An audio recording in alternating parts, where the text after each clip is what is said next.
presente e os que estão através da internet conectados nesta manhã, esperando ter bons momentos na presença do Senhor. Amém? Nós vamos desde já ler uma escritura, depois a gente faz uma oração pedindo para que o Senhor venha nesta manhã nos ensinar, nos edificar cada dia mais na palavra que já temos ouvido e aprendido. Nós vamos ler Êxodo 22, versículo 16 e 17. Êxodo 22, 16 e 17. Diz assim a palavra do Senhor: se alguém enganar alguma virgem que não for desposada e se deitar com ela, certamente a adotará por sua mulher. E se seu pai inteiramente recusar dá-la, dará dinheiro conforme ao dote das virgens. Pai celestial, bondoso Senhor, o Senhor é o nosso professor, o Senhor é o nosso mestre, e que o Senhor nesta manhã, como sempre, o Senhor é aquele que tem a comissão, a missão de nos edificar, de nos ensinar, como o Senhor já tem feito, Senhor. Que o Senhor traga a memória e engrandeça cada dia mais aquilo que temos aprendido dentro de nossos corações, interpretando, sendo o nosso mestre interior, porque eu creio que o eleito, o predestinado, ele não tem um mestre fora, ele tem um mestre dentro, Senhor. E nós estamos aqui simplesmente para mostrar tudo o que já foi mostrado, mostrando outra vez.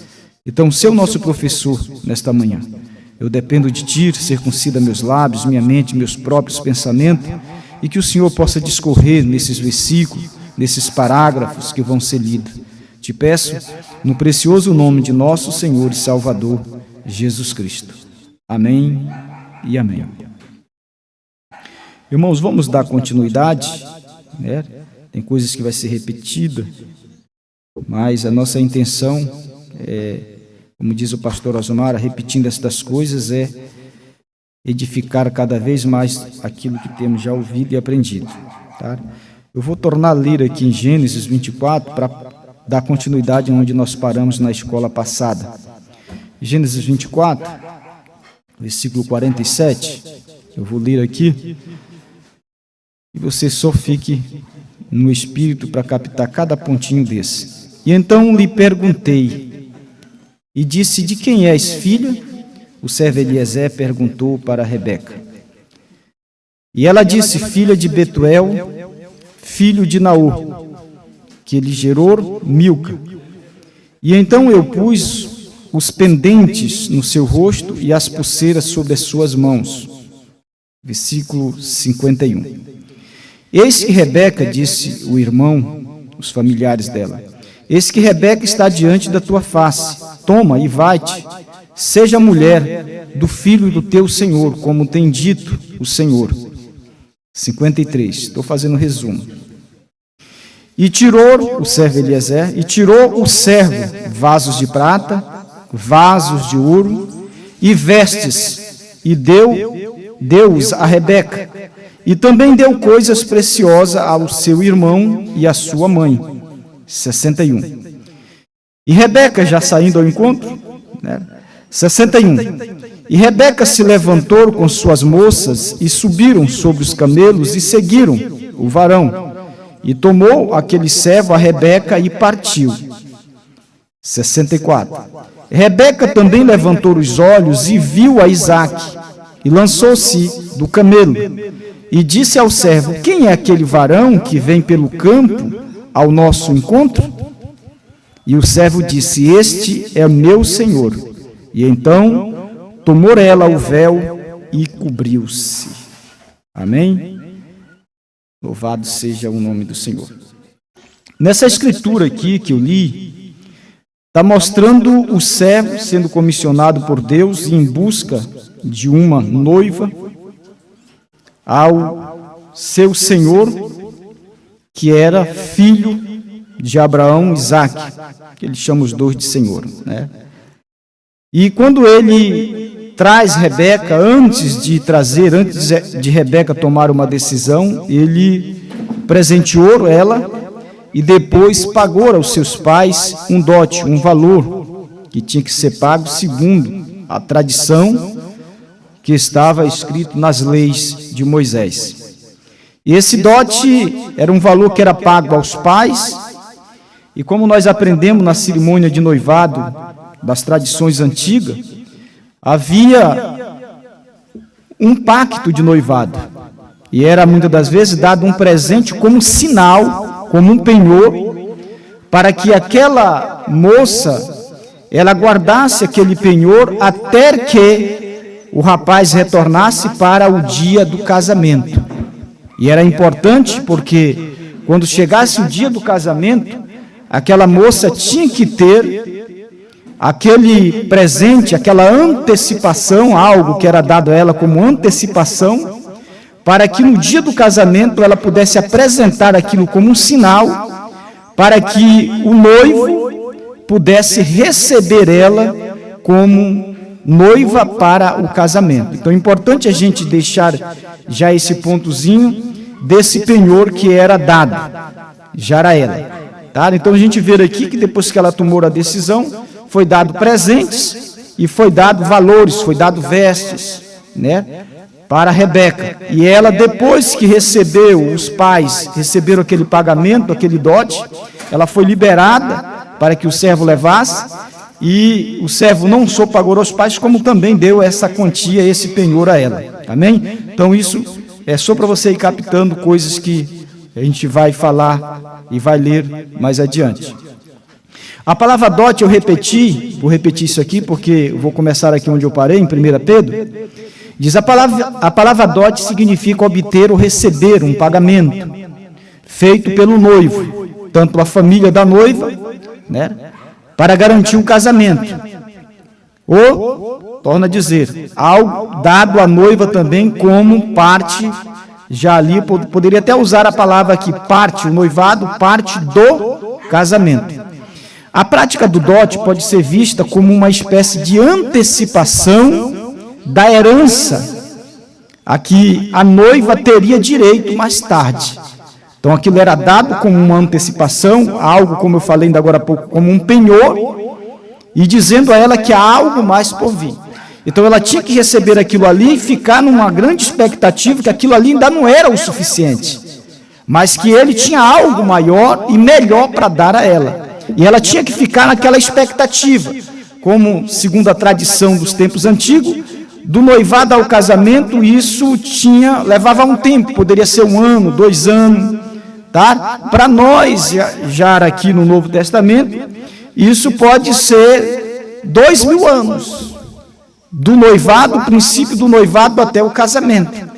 Nós vamos entender isso, que é justamente isso que da lei, a sombra desse casamento, desse noivado, para a sombra, trazendo a sombra, a realidade de Cristo para os nossos dias. Se você for ver, quando Cristo pagou, nós vamos ler aqui, ele pagou há 2000 anos atrás o dote, ele pagou o preço e deu aquilo ali como parte da herança, e chamando a atenção e dizendo àquela noiva que ele iria preparar um lugar e que ele iria voltar para o casamento. Então, somente depois do casamento, e era importante que quando ele voltasse para o casamento, aquele presente como parte do dote, que era dado a ela, ela tinha que estar com aquilo como um sinal para poder receber algo mais. Porque se ela não tivesse aquela parte, ela seria repudiada. Aí você vai entender por quê que eu li essa escritura aqui, e aqui está dizendo que se uma virgem estivesse desposada, ou seja, noiva, e alguém conhecesse ou tocasse naquela virgem, mesmo antes do casamento, tanto aquela virgem quanto aquele rapaz ou aquele moço que tocou naquela moça, eles seriam culpados de adultério e seriam apedrejados à morte. Você está entendendo? Então, por isso que você vai entender por que o irmão Brana disse que houve noivas e mais noiva, mas somente no último dia ia haver uma noiva que não ia cair, mas as outras tinham caído. Por quê? Elas foram noiva, mas antes do casamento elas foram tocadas. Elas estavam despojadas, estava noiva. Então, elas não aguardaram o tempo do casamento, e quando veio o dia do casamento, elas não estavam preparadas, elas não tinham aquilo que Deus estava requerendo, e elas passaram por alto do próprio esposo que veio, e o dia da vinda do esposo era um dia que a própria noiva não saberia o dia nem a hora, porque isso na tradição era assim. Ele saía, ela perguntava: quando o meu noivo irá voltar? Fazia essa pergunta para ele: quando o meu senhor vai voltar? Porque as mulheres antigamente chamavam de meu senhor. E aí ele dizia: eu não sei, somente meu pai que está no céu que sabe. E foi a mesma expressão que Jesus usou. Tá? Então, não era determinado o dia nem a hora, e aquilo ali servia como para que ela ficasse vigilante. Isso poderia ser de dia, mas ela ficava preparada para que, se fosse à noite, ela tinha que ter azeite, ela tinha que ter uma lâmpada, porque se fosse à noite, ela tinha que estar com a lâmpada acesa para sair ao encontro deste noivo, que aí seria já o casamento, receberia esse noivo. Então é importante isso, você vai entender por que as virgens tinham que ter lâmpadas acesas. Amém? Então agora nós paramos aqui, e foi aqui em Pedro que eu parei. Você vai ver que o apóstolo São Pedro, já depois de terminada a lei, e já Cristo Jesus tendo morrido, pagado o preço do dote, para poder tirar uma noiva dentre os gentios, porque aquilo que era casamento para os judeus, e os judeus rejeitaram, se tornou um fundamento, e esse fundamento que era para os judeus, que era a pedra de coroa para os judeus, se tornou fundamento para as eras, 7 eras da igreja. Aquilo serviu como um dote que estava baseado justamente na parte da escolha do sim da moça ou do não da moça, mas a moça dando sim, ela estava recebendo esse pacto, ela estava recebendo esse dote, que estava dizendo que ela tinha que preparar para o dia do casamento. Então veja aqui, 1 Pedro, capítulo 1, 18 e 19, que Pedro vai dizer, versículo 18, sabendo que não foi com coisas corruptíveis, como prata ou ouro. Você vai entender que quando o servo Eliezer deu para os pais de Rebeca, e tanto para os pais quanto para ela mesma, o que foi que ele deu? Em parte, deu prata e ouro, que era o meio, era como se fosse o dinheiro do dia, e transformava-se, não só prata e ouro era a moeda ou dinheiro, mas também poderia dar presente de prata e de ouro. Nós vamos entender que ouro fala de divindade e prata fala justamente da purificação. Então a prata parece que ela tem uma representação do noivado, porque a própria Bíblia diz que a purificação ela está baseada em 7. E o noivado também está baseado em 7. Então 7 eras da igreja, você vai ver que começando com Fera ali, até a última era da igreja ali estava dentro de um espaço de tempo de santificação e de noivado. Então a noiva tinha que ser santa por esse período de tempo, até que chegasse o dia do casamento, porque se o noivo ou o esposo, vamos usar essa expressão, se aquele noivo viesse para o casamento como esposo e não encontrasse ela santificada, então ele tinha que encontrar fé, virtude, ciência, e você vai ver que tudo isso faz parte justamente de algo que ela tinha que apresentar a ele para o casamento. Tá? Então Pedro vem e diz assim mesmo, ó, como prata ou ouro que foste resgatado. A palavra resgatado, o pastor Osmar pregou uma mensagem, e ele fala de redenção. Redenção significa resgate, tá? Depois dessas mensagens aqui, a gente vai entrar para o assunto de redenção, e você vai ver que vai ficar muito mais fácil você entender o que acontece no namoro, noivado e casamento, quando se trata de redenção. Mas não é o assunto redenção aqui, muito embora Pedro usa essa passagem para falar de redenção, eu estou usando aqui para falar de noivado, tá? Um preço pago que é chamado de dote. Vamos lá. Aí ele vem e diz assim mesmo, foste resgatado, aí eu coloquei aqui, da casa dos pais, quer dizer, resgatado, comprado, como Rebeca foi comprada, resgatado, foi tirada da casa dos pais e saiu ao encontro do esposo que era Isaac. Aí ele vem e diz assim mesmo, da vossa vã maneira de viver, que por tradição recebeste dos vossos pais. Pedro chama tradição a questão do dote, segundo a lei.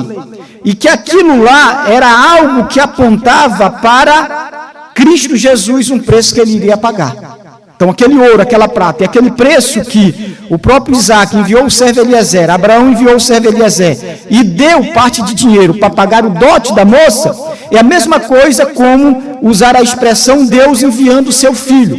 E precisamos entender que quando a Bíblia diz Deus enviando o seu filho, nós já aprendemos lá atrás que quando Deus envia, ele embarca e vai, hoje no nosso tempo. Então aí é que muitos não entendem que quando Deus enviou o irmão Brana, Deus embarcou no irmão Brana e o esposo estava no irmão Brana.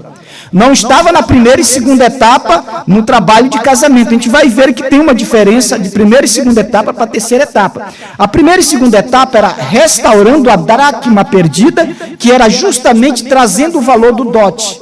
E Deus restaurando o dote, que era essa dracma perdida, que a própria noiva, que começou com Paulo, como Paulo tinha a comissão de apresentar aquela noiva a Cristo, ela caiu em Nicéia. Quando ela caiu em Nicéia, ela perdeu esse dote, ela perdeu uma dracma. E uma dessas dracmas, que representava algo que era fidelidade, amor, fé, em relação ao próprio esposo, e ela tinha que ter no dia do casamento, justamente essa fé. Ela tinha que ter este amor para com o esposo, e ela tendo essa fé, esse amor, ela não iria ser tocada no decorrer desse trajeto, mas ela foi tocada, ela caiu. E quando ela caiu, então o que foi que a escritura que eu li? Ela tem que ser repudiada. Aí por isso que o Senhor repudiou Laodiceano, os movimentos pentecostal, porque não colocar primeira e segunda etapa, aí vai, o irmão Brana coloca luterano, wesleyano, então foi tempo do repúdio. Mas a pergunta é, por isso que esse estudo aqui, para mim foi um esclarecimento muito bom, porque eu tinha pergunta. Eu me perguntava, mas como que o próprio Senhor iria repudiar alguém que ele ainda não tinha casado? Como que o irmão Brana vai dizer em casamento de divórcio que a terceira etapa, quando ele veio na terceira etapa, ele repudiou? Como é que eu posso aplicar um repúdio? Essa é a minha pergunta. Como é que eu posso entender o irmão Brana dizer que ele repudiou se ele ainda não tinha casado? Aí que nós vamos entender nesse estudo que quando a moça dava a palavra para o rapaz, quando o rapaz dava a palavra para a moça, o noivado e o casamento parecia ser a mesma coisa. Tanto é que se ela quebrasse esse voto antes do casamento, ela seria chamada de adúltera. Tanto ela quanto o rapaz. Então por isso aí veio a luz do que o irmão Brana quis dizer. Que quando chegou a hora do casamento, ela tinha que ter aquele dote, aquilo que representava o noivado, para poder receber a outra parte. Por isso você vai ver que o próprio irmão Brana disse que, o irmão Brana diz em casamento de divórcio, ele disse que quando Deus vem trazendo aquela outra parte adicional, o que era a outra parte adicional? Era a parte que acrescentava ao noivado, que seria o casamento. Então, o próprio casamento é dividido em duas partes, noivado e casamento. Então a pessoa pode ser noiva de Cristo e não ser esposa de Cristo. Então nós não estamos vivendo no tempo de ser noiva de Cristo. Nós somos o povo que estamos identificados com o casamento. Então nós somos esposa de Cristo. Mas tem aqueles que, quando não recebem esta revelação que nos leva ao casamento, então eles são repudiados como noiva. Amém? Então é isso aqui que você vai entender precisamente no que o irmão Brana fala aqui nas suas mensagens. Aí ele vem e diz assim, Pedro ainda diz assim, mas com o precioso sangue de Cristo, como de um cordeiro imaculado, incontaminado. É importante que cada pontozinho desse aqui dá para a gente ir magnificando, que no versículo 19 dessa epístola de Pedro, que ele está falando aqui do preço pago por Cristo, agora não de prata nem de ouro, mas de sangue, ele vem disso, mas com o precioso sangue de Cristo, como de um cordeiro. Agora entenda, o cordeiro no Antigo Testamento, o sumo sacerdote, quando ele entrava no tabernáculo, que ele ia até o lugar santíssimo, ele aspergia o sangue daquele cordeiro sobre o propiciatório e fazia 7 listras. Por que 7 listas? Porque, torna a dizer, as 7 listas representam um tempo de noivado, aonde também representa o tempo de santificação. Aquilo ali não tem nada a ver com o casamento ainda, mas quando dava-se a palavra dentro desse período, então a pessoa era noiva e estava esperando o casamento, tá? Então as 7 listas do cordeiro, por isso que Pedro vem e diz assim, ó, recebeste, aí ele vem e diz assim, ó, como de um cordeiro imaculado. Então 7 eras da igreja, Cristo como Filho de Deus, trabalhando e assentado no trono como um cordeiro, ele estava preparando uma noiva no ministério de mediação e intercessão. Lembra que nós aprendemos na escola que, segundo a tradição judaica, a palavra noivado também tem um significado de mediação. Então, quando a moça dava a palavra, quando o rapaz dava a palavra para aquela moça, existia um período chamado de mediação. Esse período de mediação, que era esse noivado, um intervalo de noivado até o casamento, era um período de teste para essa moça também ser santificada. Era um período que a Bíblia chama de santificação. Amém? E essa santificação está baseada no sangue, um poder que está na química. Mas terminando a última era da igreja, então ele já não vem mais como cordeiro, ele vem como leão. E como leão ele vem para o quê? Para o casamento. Ele já não traz uma dracma, ela leva uma dracma, mas quando chega aqui, ele traz uma coroa. E aí, existe um mistério entre dracma e coroa. Porque o coroamento é algo que vai além da dracma. A dracma era algo que representava ainda o noivado, mas a pedra de coroa é algo que representa o casamento. Então ela tinha que levar aquela dracma, mostrando a fidelidade. Quando chegava o casamento, ele tomava aquela dracma, que é um tipo de contrato, já aprendemos lá atrás acerca desse contrato, já havia um contrato. E nesse contrato a moça e o rapaz faziam um contrato no noivado, ainda não era casamento. Tá? Mas esse contrato já era levado até o casamento. Aquele contrato de noivado era trocado por um outro contrato de casamento. Tá? Então a gente vai vendo isso aqui, magnificando para os irmãos. Então, no versículo 19, com o precioso sangue de Cristo, como de um cordeiro imaculado. Assim como o cordeiro imaculado, 7 eras da igreja, o sangue de Cristo, o cordeiro imaculado, tinha que aparecer uma noiva imaculada. E só poderia aparecer uma noiva imaculada para a esposa, eu posso dizer uma esposa imaculada, quer dizer, não tem mácula, depois que terminasse a era da igreja e ela se apresentasse a ele e ele se apresentasse a ela como um retorno para o casamento. Tá? Importante isso aqui. Agora, Paulo aqui, escrevendo em 1 Coríntios 6, 20, o apóstolo São Paulo diz assim: porque fostes comprado, olha, palavra, comprado, dote, por um bom preço, glorificai, pois, a Deus no vosso corpo e no vosso espírito, os quais pertencem a Deus. Por que no corpo? A santificação. Por que no espírito? Santificação. Porque a santificação que começa dentro, ela reflete aqui fora. Então essa moça, ela tinha que ser apresentada a Deus como santa, irrepreensível. Ao esposo, vamos dizer, ao noivo, para o casamento. Mas vamos também entender mais adiante que existe uma diferença de noiva e de esposa. Às vezes a gente confunde. O próprio pastor Osmar, ele usa a palavra noiva quando está falando de esposa. O irmão Brana usa a palavra noiva quando está falando de esposa. O pastor Osmar chega a dizer que isso está relacionado às impressão das mensagens, traduções de mensagem. Mas se você tiver uma mente entendida, você vai entender quando ele está falando de noiva é uma coisa e quando ele está falando de esposa é outra coisa. E tem hora que você tem que trocar a palavra noiva por esposa. E isso não significa que você vai estar acrescentando ou tirando do que Deus escreveu. É uma questão de revelação espiritual. Tá? Aí, 2 Coríntios, agora para a gente entender que tudo começou ali com Paulo, o primeiro mensageiro aos gentios, 2 Coríntios 11, Paulo vem e diz assim mesmo: porque eu estou zeloso de vós com o zelo de Deus, porque vos tenho preparado para vos apresentar como uma virgem, quer dizer, como uma noiva, como uma virgem pura a um marido, a saber que é Cristo. Mas temo que assim como a serpente enganou Eva com a sua astúcia, assim também seja de alguma sorte corrompido os vossos sentidos e se aparte da simplicidade que há em Cristo Jesus. Então Paulo começa com o mensageiro aos gentios, a primeira era, que é a era da fé. Então você vai ver que é importante, naquela era da fé, essa fé de princípio, a fé é uma revelação que começa, a noiva, ela começa ali, como uma virgem pura, ela tem que ter essa fé, porque marido e mulher é como fé, ela tem que ter fé nele, assim como ele tem que ter fé nela. Mas é muito mais importante ela ter a fé dele e a fé nele, e amor a ele e o amor dele. São duas coisas diferentes que a moça tem que ter. Se ela tiver só a fé, ela ainda pode cair, mas se ela tiver só a fé dela nele, ela ainda pode cair. Mas se ela tiver a fé dele nela, é diferente. Tá? Então isso aqui é uma coisinha importante Talvez mais adiante você também vai entender isso aqui. Eu só creio que você precisa captar. A dificuldade que eu tenho é que as minhas escolas ficam muito estendidas, e aí tem escola que tem uns 4 domingos atrás aí, e tem coisas que isso vai concluindo. Por isso, fique ouvindo, que eu creio na revelação, e a revelação ela não vem nem por exposição de parágrafo. Deus revela o eleito.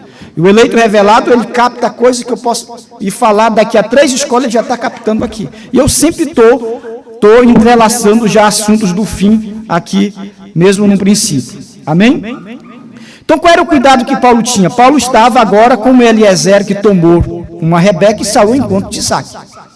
Se dentro daquela saída do lar, até o encontro de Isaac, Rebeca caísse nesse caminho, e você vai ver que foi justamente o que aconteceu. Quando Paulo saiu ali, Paulo saiu justamente levando uma noiva para preparando esta noiva, levando até o encontro de Cristo. Agora, irmão, isso demorou 7 eras da igreja. 7 eras da igreja é um intervalo de 2.000 anos. Não é 2 dias. 2.000 anos. Amém? Aí ele vem e diz assim mesmo. Agora, para entender isso aqui, eu vou ler aqui que o que aconteceu com aquela noiva, para você entender a primeira escritura que eu li, justamente aconteceu com aquela noiva de Paulo, aconteceu, qual foi as características, como isso aconteceu. Ele está comparando isso com o jardim do Éden, com Eva e com Adão. Agora, eu quero, magnificando isso aqui, Atos 20, 29 a 30, o próprio apóstolo Paulo, ele diz assim mesmo: porque eu sei isto, que depois da minha partida, entrarão no meio de vós lobos cruéis, que não perdoarão o rebanho, e que dentre vós mesmos se levantarão homens, falarão coisas perversas, para atrair os discípulos após si, ou seja, para conquistar esta noiva. E não demorou, só foi Paulo sair de cena, e ainda com Paulo em cena, ele já estava advertindo a igreja, e ele já estava combatendo aqueles falsos irmãos dentro daquela primeira igreja, que é chamado de primeira era. E Paulo estava com uma vigia ali, com todo cuidado. Quando Deus envia, levanta um mensageiro, um homem ungido com a palavra, ele está cuidando daquela noiva para apresentar esta noiva a Cristo. E glória a Deus. Mas acontece que sempre depois que o mensageiro morre, entra esse espírito. E esse espírito entra para o quê? Para fazer esta moça se apartar daquela promessa que foi feita para ela até o dia do casamento.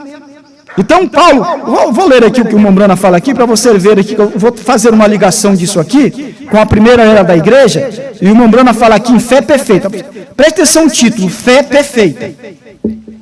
A palavra fé perfeita, o Mombrana já está falando depois dos selos. Ela começa com uma fé de dote lá embaixo, aquela fé de dote para nós serviu como fundamento, como parte da redenção. Aquilo ali não era a redenção perfeita e completa para nós gentios, aquilo ali era parte. Porque para nós gentios nós temos que ter uma redenção perfeita e completa. E completa nós temos que ter as duas partes unidas. Tá? E a redenção ela também se divide em 2 partes. Assim como o casamento está dividido em 2 partes, noivado e casamento. Isso é importante você sempre ir entendendo desta forma. Aí o Mombrana vem de 126. Vou ler aqui uns parágrafos do Mombrana. Diz assim: a fé e o amor estão relacionados, porque você não pode ter fé sem ter amor.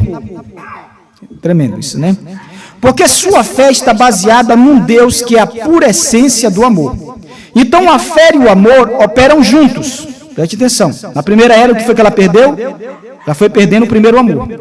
Perdendo o primeiro amor, lá na frente ela perde a fé. Ei, glória a Deus. Então essa noiva, quando o noivo dava a palavra, ela tinha que tomar a palavra do noivo com fé.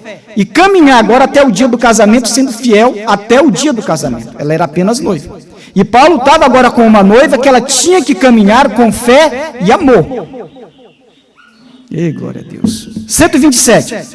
Aí ele vem dizer aqui: como um jovem casal, você pega um rapaz e uma moça, eles amam e eles se apaixonam, e com o tempo vão se conhecendo melhor, e então seus corações começam a bater, como um. Vem? Eles são reticência, mas não são marido e mulher ainda. Olha o que o Mombrana diz. Mas seu amor os une e tem confiança um no outro. Agora, se verdadeiramente amam um ao outro, e você sabe que esta garota te ama, e ela também sabe que você a ama, Então você tem confiança, quer dizer, fé um no outro. Se você tiver fé um no outro, se não tiver, é melhor que não se case com ela. Veem, observem. Então nós vamos ver que esta igreja que começou lá no dia de Paulo, ela perdeu o primeiro amor e lá na frente ela perdeu a fé. E a fé era a revelação da deidade que estava voltada ao nome Senhor Jesus Cristo. Por isso você vai entender por que o irmão Branham, antes do casamento, ele teve que restaurar aquela fé. Porque restaurando aquela fé, ele estava preparando uma noiva para a terceira etapa, que era o casamento. Tá? Importante isso.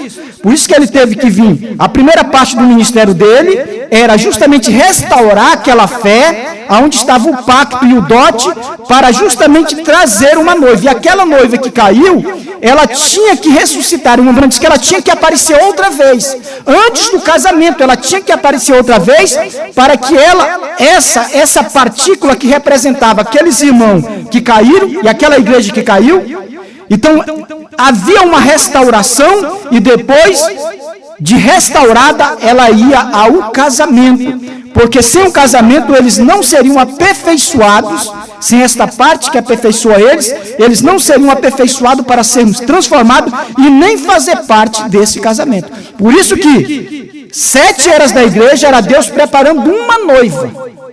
Uma noiva. 7 eras da igreja para preparar uma noiva. Amém? Então você vai entender isso. O próprio pastor Osmar tem muitas mensagens que ele fala isso. 7 eras da igreja para preparar uma noiva. Agora, quando a noiva vai traindo a fidelidade, perdendo a fé e o amor, ele vai deixando a noiva e vai tomando. Ele vai formando. Ao mesmo tempo que ele vai tomando, ele vai formando. 128. Observe você, precisa ter fé. Se você os separa e coloca um no extremo norte e o outro no extremo sul, ainda há um amor pulsando um pelo outro, não importa onde estejam. Eles são tão fiéis um ao outro quanto pode ser. Por quê? Porque se amam. 138, parte do parágrafo. Quando você tem fé pura, sem adulteração, assim como seu amor para com seu companheiro, então você prova isto por sua maneira de agir. Veja, o amor e a fé têm que andar juntos. Eles são parentes. Eles amam. O amor produz fé. E glória a Deus. Amém? Então eu fiz aqui mais um comentário aqui, para trazer a memória que foi falado. Então, este primeiro estágio de noivado, que é um ato, o ato do noivado, geralmente envolve a entrega de objetos. Falei, eu vou colocar aqui como um diadema, uma dracma. Vou colocar aqui. Você vai ver lá que foi dado para a Rebeca e foi colocado na face dela. Geralmente colocava nessa região e caía. Tá? Segundo alguma tradição judaica, as moedas, a dracma era uma moeda que fazia parte do dote, então ela pegava e colocava num diadema aquelas moedas, e aquilo ali servia como um pacto. Se no dia o noivo voltasse para o casamento, não encontrasse aquele diadema com as 10 dracmas, então ela era repudiada. Por isso que primeiro, o irmão Branham veio para restaurar e nos trazer essa dracma perdida de volta. E por isso que o irmão Branham fala que ela varreu. E varrer significa acender uma candeia, ela acendeu, e o irmão Branham ali acendeu a candeia, e o próprio Deus deu para o irmão Branham a dracma perdida que tinha sido perdida em Niceia. E essa dracma, que representava, vamos dizer, o amor e a fé, que era a revelação, o amor, que era justamente a deidade que ela tinha perdido, a identidade na deidade, a revelação da deidade. Então ela perdeu a revelação, que ela tinha um compromisso com aquele rapaz, e ela caiu em Niceia com outro rapaz, com o anticristo. Então aí começa a história das eras da igreja, é nesse assunto aqui, e vamos caminhando aqui. Então vamos lá. No termo hebraico, que se refere à primeira fase do casamento judaico, onde os noivos se comprometem a casar-se em um futuro próximo. Eu estou trazendo a memória isso aqui para você entender. Já falei, mas vou ler aqui. Contrato. Promessas e compromisso. Havia uma celebração neste dia, uma celebração com os familiares e o noivo, com taças e vinho. Isso antes do casamento, entenda. Este era o primeiro estágio, que era o ato de noivado. Geralmente envolve entrega de objeto, ou diadema. Tomavam ambos, prometendo fidelidade um ao outro. O noivo prometia que ia para a casa do pai e voltaria para o casamento, não sabendo o dia. E a noiva esperaria o seu retorno. Amém? Então isso já falei, estou só lendo aqui para sempre estar trazendo à memória o que foi falado. Tá. O irmão Brana vem aqui, vimos sua estrela e viemos adorá-lo, depois dos selos. Uma partezinha que eu vou pular, porque já falei. Aí ele vem e diz assim, parágrafo 66. Agora eu gostaria de passar isto para frente, antes de seguirmos. Adiante. Desposar. O mesmo que noivado. No Oriente, era o mesmo que casar. Contrato de casamento. Olha o irmão Brana dizendo. No Oriente, lá onde no tempo de Eliezer e nos tempos depois de Eliezer, olha o que o irmão Brana está dizendo. Desposar. A moça estava desposada, então quer dizer, ela estava noiva. Aí que o irmão Brana disse, mesmo que noivado. No Oriente, era o mesmo que casar. Havia um contrato de casamento. Esse contrato, quando a moça dava a palavra e ele dava a palavra, já era o contrato. Logo que eles se desposavam, estavam casados. Quando o voto sagrado entre eles era feito. Leia Deuteronômio 22 e 23. Eu li isso lá na escola passada e disse para vocês que não era uma escritura minha, era que o irmão Brana tinha citado. Vou ler mais embaixo, mas vou fazer menção que o irmão Brana fala de Deuteronômio 22 e 23.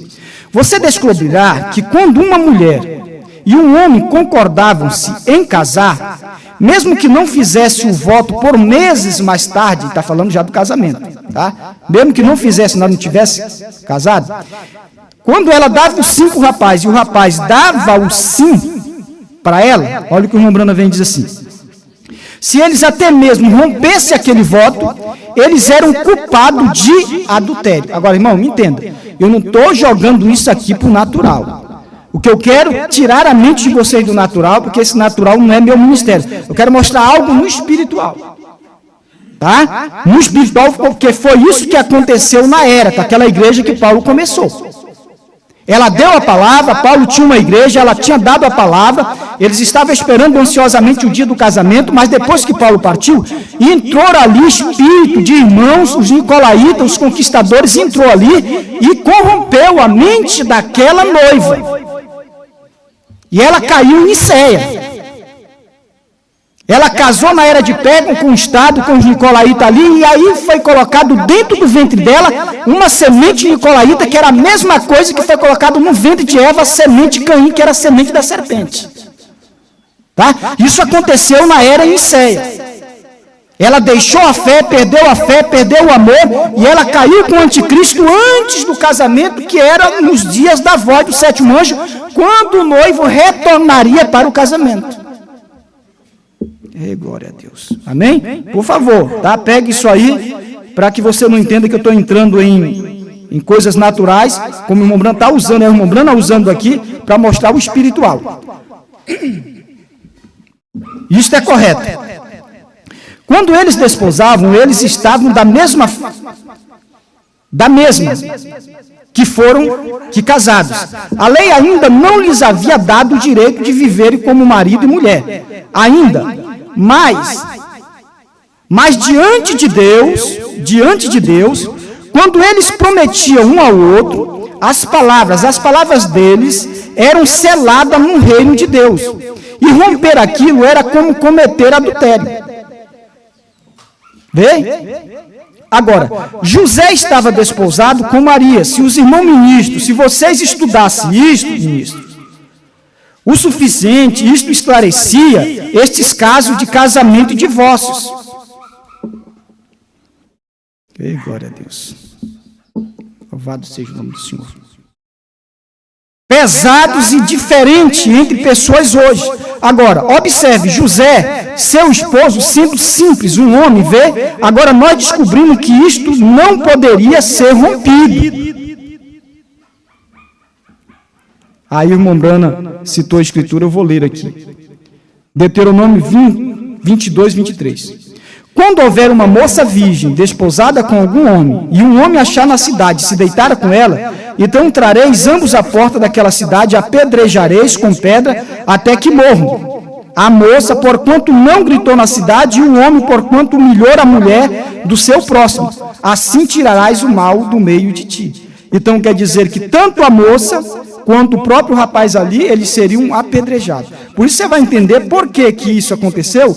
E a primeira igreja que caiu, que se tornou a prostituta, que foi a igreja católica, ela vai ser apedrejada. E uma das pragas que vai acontecer agora, depois do arrebatamento, na grande tribulação, é que Deus vai mandar umas pedrinhas aí e apedrejar não só as virginécias, não só a igreja católica, a grande prostituta e as meretrizes, as virginécias, mas como a geração adúltera e perversa. Vai haver uma praga de pedrazinha que vai vir daí de cima, porque o irmão diz, a lei de Deus, Cristo cumpriu, mas tem coisa na lei que fica ali para os ímpios, os incrédulos, aqueles que são transgressores da lei. Por isso a redenção para ela é esta mensagem. Então não importa a condição de uma mulher, não importa a condição de uma igreja. Se a igreja reconhece que a terceira etapa é o esposo e a outra parte para a redenção dela, existe redenção para ela. Através de uma experiência de um novo nascimento com indivíduos. Porque Deus não volta para lá. Deus saiu dos pentecostais, eles não voltam. Saiu dos luteranos, ele não volta. Porque ela já está contaminada. E glória a Deus. Amém? 6 minutinhos.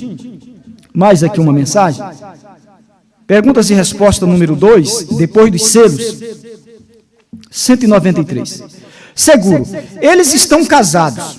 Posto que tome este voto, estão casados. Tal como um moço. Se um moço promete uma moça casar-se com ela, sobre a boa fé, ele está obrigado para com essa moça. Ele está obrigado. Ele está tanto quanto casado com ela. O único que faz a lei é uma declaração de direitos para viverem juntos, para retê-lo que seja marido e mulher, consensuais. Porém, quando um homem diz a uma mulher, amor, me casarei contigo, você vai entender aqui, não tocando nesse natural para entender o espiritual, que quando Cristo prometeu fidelidade àquela igreja, não foi Cristo que falhou com a sua palavra. Ele continua fiel à sua palavra. Quem falhou foi ela. Ela caiu. Ele não. Tá importante isso aqui. Aí ele vem e diz assim, em Tomarás, ele está casado. Teu voto é sagrado de todos os modos isto, é o que te casa. Eu estou usando para mostrar Cristo e a igreja. Não há pregador que te possa casar, nem magistrado. Irmão, parece que quando coloca aqui, parece que o inimigo fica trabalhando na mente. Quando ele está dizendo aqui que não há pregador, ele está falando quando o rapaz dá a palavra para aquela moça e aquela moça dá a palavra para aquele rapaz. Tá? Então, a mesma coisa quando você dá a palavra para Cristo e Cristo dá a palavra para você. Você está entendendo? É uma revelação que mesmo o homem trazendo esse Cristo por dentro, o homem tem a missão de fazer essa união, mas quem faz essa união é Deus através da revelação. E o homem não pode dar esta revelação para você. Por isso que o esposo é a palavra revelada. Se não for revelada para você, então não é teu esposo. Por isso que casamento não é só uma união. Você pode ser noiva e não estar casado. Porque casamento é uma revelação. E quando você tem a revelação de quem é o teu esposo, você reverencia, você trata como Senhor e você rende tudo a Ele. Isso jogando para o espiritual. Amém? Por isso que a Bíblia diz que você pode se tornar infiel, mas Ele continua fiel. Glória a Deus. Mais 3 minutinhos, deixa eu ver se eu termino de ler esse parágrafo. Vamos lá. Estás casado. Quando promete, já estás casado, diz o irmão. 196. José, seu marido, como era justo, seu marido estava desposado, já lhe chamava de seu marido. José, seu marido, como era justo, intentou deixá-la secretamente, desta maneira, mas antes que se ajuntasse, achou ter concebido do Espírito Santo. Veem, o anjo do Senhor lhe apareceu em sonho, dizendo: José, filho de Davi, não temas em receber Maria, tua mulher. Quando eu ia falar ainda agora há pouco, que o irmão Brana, Billy Paul, ele deu a palavra para uma moça, né? E o irmão Brana não fez o casamento dele, que ele quebrou o outro, né? No natural. Então, quando Deus deu a palavra para a sua igreja, então ele não quebra a sua palavra. E aí o irmão Brana vem, através do seu ministério de unir, fazer esse casamento. Quer dizer, ele faz esse casamento porque Cristo deu a palavra e ela continua fiel à palavra que também ela deu a ele. Nós vamos entender mais adiante, talvez na próxima escola, acerca da restauração, para você entender que é uma restauração do noivado. 2 minutinhos. O anjo do Senhor lhe apareceu em sonho, dizendo: José, filho de Davi, não temas receber Maria, tua mulher. Tu já estás casados. Ele já havia prometido, 197. Senhorita, eu vou pular isso aqui. Eu tenho que terminar aqui, é longo isso aqui. Aí o irmão Brana diz: não prometas a ninguém, a menos que intentes permanecer com isto. Recorde, para isto está na Bíblia. José prometeu casar-se com Maria, e Deus disse que era isto.